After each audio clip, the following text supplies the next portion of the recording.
So thank you all for letting me speak today. I'm going to talk a little bit about some of the issues that arise in the language that we're using around discussion of the interventions for COVID. And this idea of counterfactual thinking and some of the flaws that in our thinking that, or at least I shouldn't say in our thinking, in the public discourse that comes along with failing to appreciate that there are multiple explanations for a lot of the observations that we see. So quick disclaimer, this presentation is not intended to criticize modelers or governments using models data. If you want a criticism on that, I have more than enough of it. It's not my focus here. And I'm not taking a position on the benefit or harm of lockdown policies. Again, that's something I've discussed elsewhere, but that also is not my point to my presentation. These things will come up a lot. I don't want us to get too bogged down on that. What I am here to talk about, though, is a little bit about this idea that epidemiologists and clinical researchers use counterfactual reasoning to make causal claims about an intervention or exposure. That's kind of their raison d'etre in the research that they do. And how do they do this? Well, they often use control groups, and this is ideally assigned through randomization. And the control group is something that a researcher often can determine themselves. They choose who is this control group or who is this counterfactual condition, or who belongs in that group. And then, one of the things about COVID, though, is that it's presented a lot of challenges for setting these counterfactual conditions, right? One reason is that randomization is often not feasible, or it's ethical, or we don't have the time to do it. And because of this, to make a lot of the causal claims about, say, lockdowns, researchers had to construct counterfactual conditions to try to better understand or justify positions. Now, where this becomes problematic is not so much the scientific question, but more about what happens when policymakers use this information to justify their policy decisions, right? So they often hear them say, well, if we did nothing, right, which is a counterfactual claim, then we would have seen these things. Where this becomes very, very problematic in policymaking is that we found that our policymakers can create all kinds of scenarios that allow them to always interpret the data in ways that show a success of their policy. And that becomes a little bit troublesome. Okay, so what are we talking about when we talk about a counterfactual condition? Let's look at a situation here. Let's say you have pain in your leg, right? And you're tired of this pain. So around day 4 here, it's getting better over a few days, but over day 4 here, you decide to go see your doctor. Your doctor gives you a medication.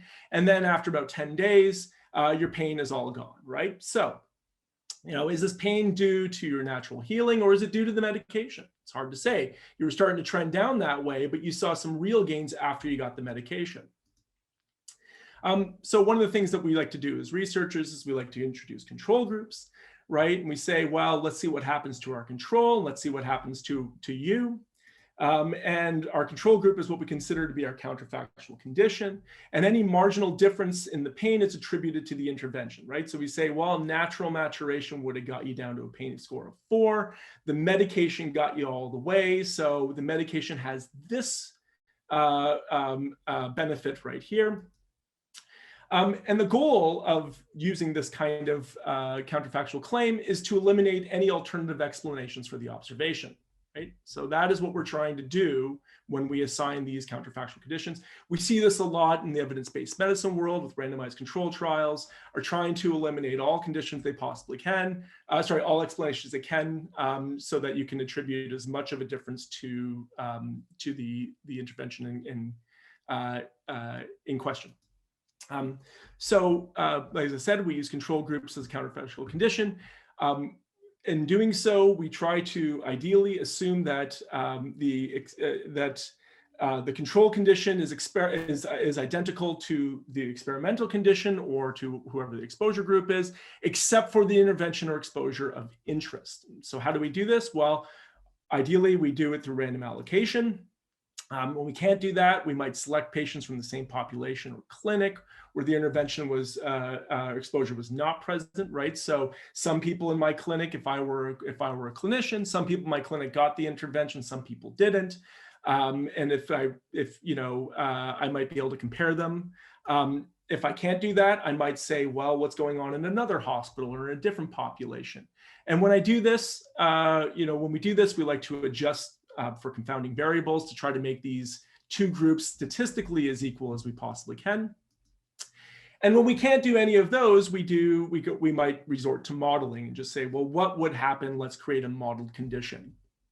And so there's something of a hierarchy in terms of you know, where we can get a better chance of setting an all things being equal condition. All right, let's turn our attention now that we understand a little bit about our counterfactuals to lockdown policies. So what are they? Well, lockdown policies are these very vague concepts, not very well defined, but we all have experienced them, so we all have some sort of understanding of them. So these were introduced as an acute strategy to mitigate transmission of infectious agents through reduced contact. So what are they? Well, there are several strategies. There's quarantine, isolation, there might be closing of borders or stay-at-home orders, closures of workplaces, all workplaces, some workplaces, limits on the size of gatherings, what conditions in which people are allowed to gather, prohibition of specified activities, for example, concerts, large sporting events. And these were implemented, I don't want to say worldwide, but in several jurisdictions around the world.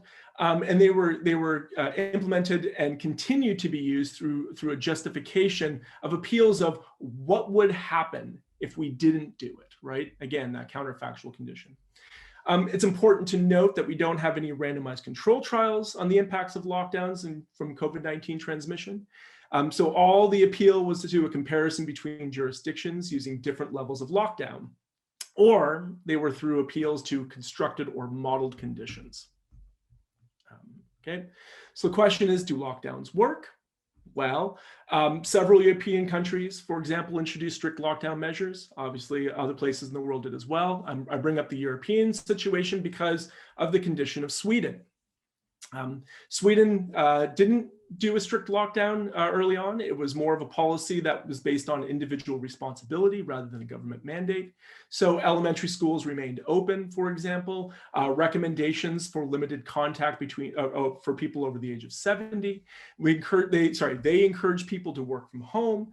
There was a ban on large gatherings that started off with greater than 500 people, eventually got down to greater than 50 people. I'm not sure where Sweden is at the moment, but what I do know is last summer, the World Health Organization labeled Sweden's response as, quote, a total mistake. So this implies that Sweden was in some way a control case for lockdown due to its failure to implement strict measures. So let's look at the data a little bit here. So this is the first 2 months of the pandemic. This is the daily cases per million people. So Italy started off much, much higher at the time than Sweden, which is down here. And you can see Norway and the United Kingdom as well. So early on, Sweden was trotting along, you know, much less than Italy. Eventually, Italy came down quite a bit, and Sweden just kind of stayed about the same rate. The United Kingdom stayed ahead of Sweden for much of ahead in terms of more cases for much of the first 2 months, eventually surpassing them. And of course, Norway quickly got it under control, and it went low and stayed low. We see the same sort of thing here for deaths per million, right? Because you can say, well, cases don't matter. What really matters is whether or not people are dying, which is also one of the justifications for lockdowns early on. And you can see here, Sweden, you know, was doing much better than the United Kingdom for most of the early pandemic, which, you know, United Kingdom introduced much stricter lockdown measures compared to Sweden, although early on it was debatable whether or not the lockdown was sufficient. Italy got under control, but some people would come out and say, well, you know, it's all fine and good that Sweden was doing a little bit better than Italy early on and better than UK for much of the first couple of months. But a proper comparison is actually not these two countries, it's actually Norway. And Norway was doing much, much better. If you look at the marginal difference here between Sweden and Norway, this is justification that lockdowns work. Sweden should be where Norway is, not where the United Kingdom is. As of April, when I put this presentation together, end of April, COVID deaths per million. Belgium, Italy, UK, Spain were all ahead of Sweden. And Norway was at about 1/10 the rate. So the question becomes, why are we keen to use Norway as a proper counterfactual condition for Sweden, but not use Belgium, Italy, UK, or Spain as justification for Sweden's approach actually being better? And one of the reasons is because we have several alternative explanations to why you get different rates in different jurisdictions. The big argument right off the bat was demographic differences around fitness levels and comorbidities and population density. They said Norway is much more akin to what is happening in Sweden because they have a better, they are more similar on demographics than, say, Sweden would have been with Italy. You also have to consider things like access to care and resources, so ICU capacity and access to primary care, government programs and public health capacity, right? So what were the contact tracing capabilities in each of these countries? What is the access to testing? What are the quality of the facilities? So one thing we heard a lot about in terms of in Sweden and also in Canada, long-term care facilities had a lot of COVID deaths, but these might speak to the actual facility itself and less to the quality of the facility itself and less to our COVID-19 response as a nation.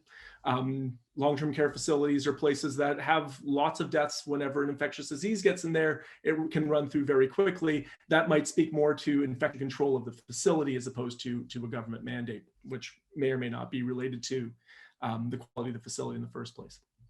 Then there's cultural differences, right? So your values, right, including your adherence to lockdown measures, irrespective of a government mandate.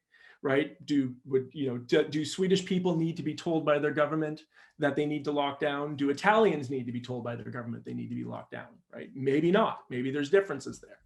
There's also the issue of multi-generational homes. So the question, though, is with all of these things that can be different between populations, how are we making comparisons? How are we able to call Sweden a total mistake and justify it as basically saying, see, we need to lock down because they did a bad job. Look at the difference between Sweden and Norway. Would we accept these kinds of comparisons if we were looking at something like a therapeutic intervention or a vaccine, right?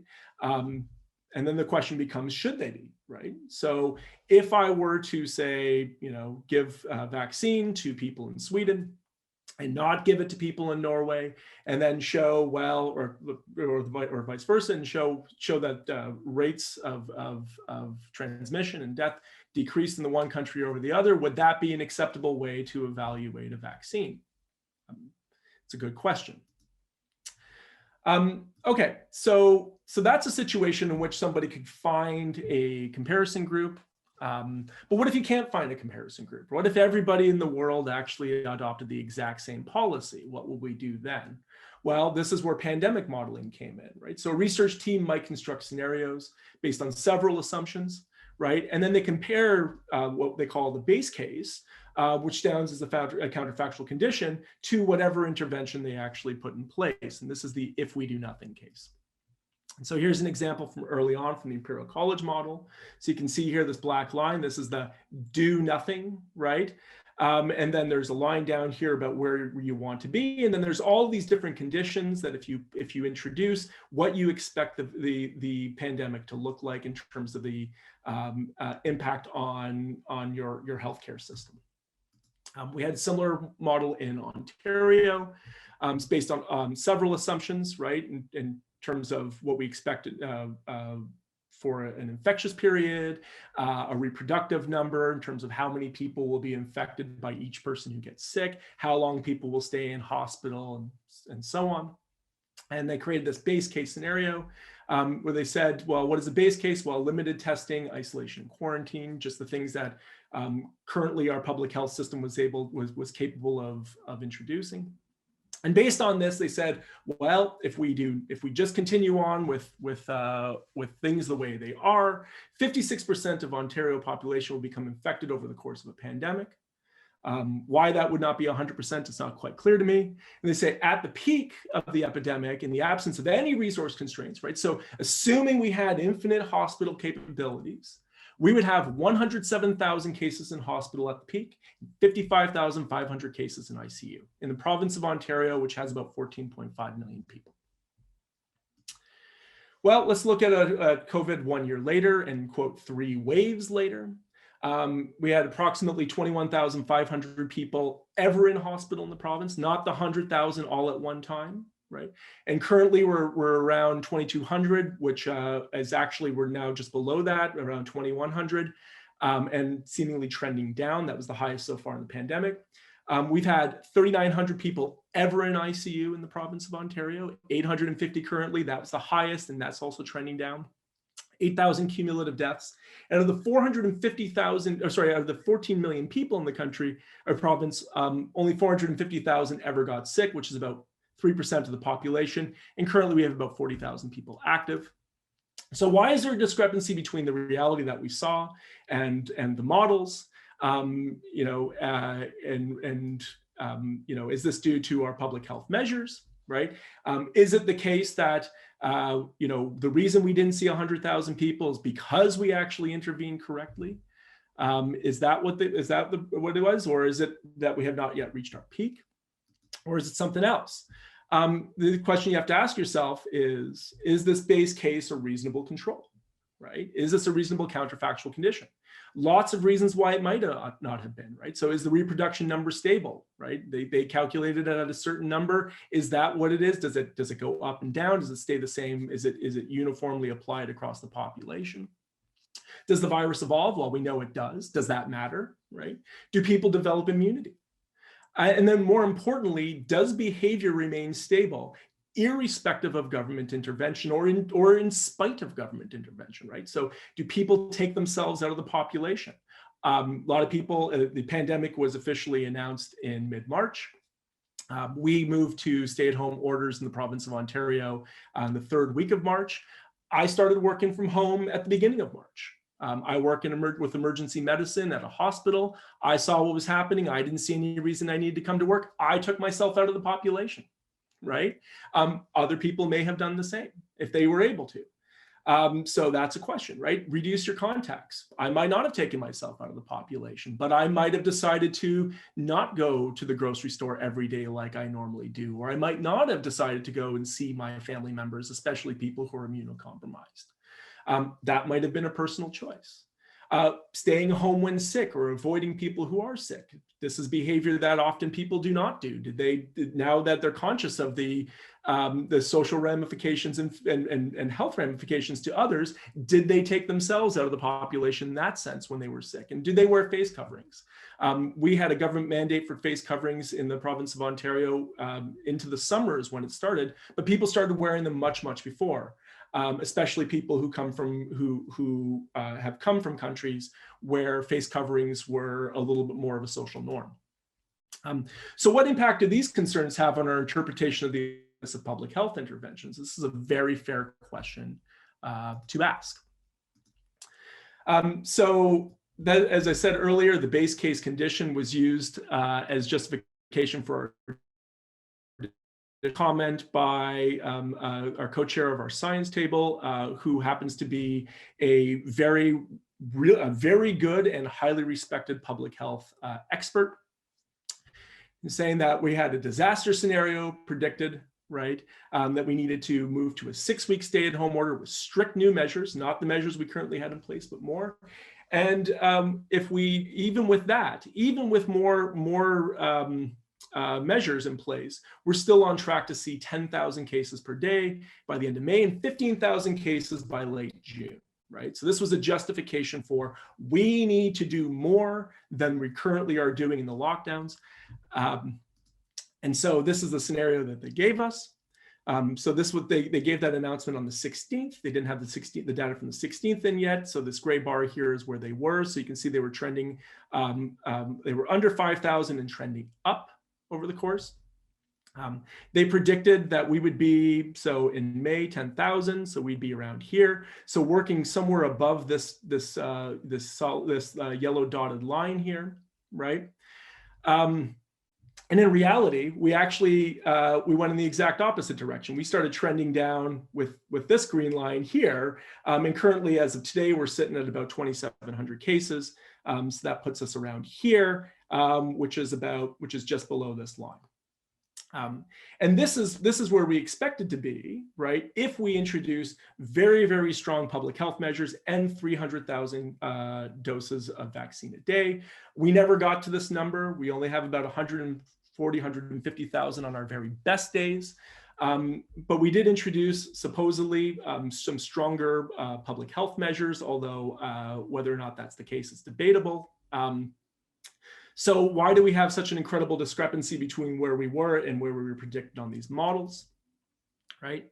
Well, we did, as I said, we did have additional measures that were implemented on April 16th. Do these matter? Well, the core of these additional measures were walked back the next day. They were highly unpopular. So they were around giving better powers to police to stop people on the street and ask them where they're going, and closing our playgrounds, in which we as I said, we walked that back. Is it because people improved their adherence to existing measures? Maybe, right? Did they just get, did the models give them the kick that they needed to keep themselves from, falling back into habits that were, the pandemic fatigue habits of stopping caring in terms of the risks, worrying about the risks?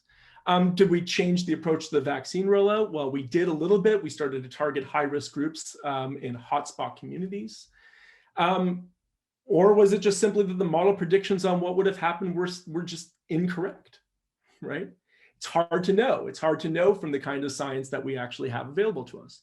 Now, this was not unique to the provincial government. This is our federal government's modeling from around the same days, from April 19th.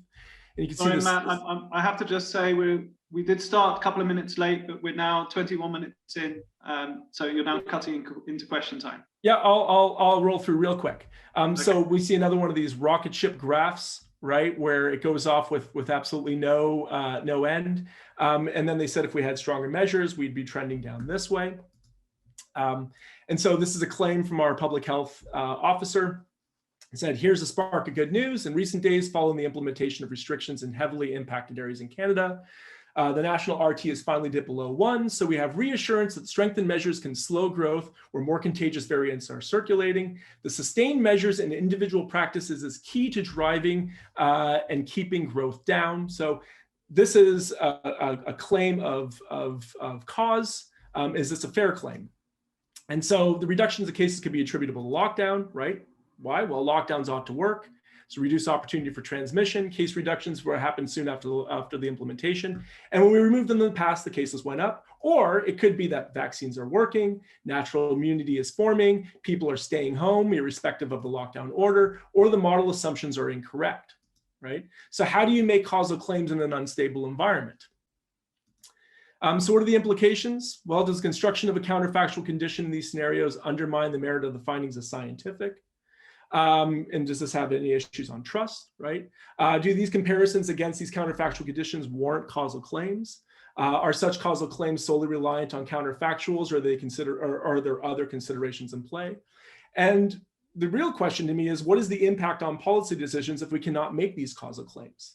The modelers and governments have set up conditions where they cannot be wrong. So if the predictions did not obtain, they were always able to say, well, it's because the lockdown worked. Or if they didn't obtain, they can say, well, because people are not following the interventions.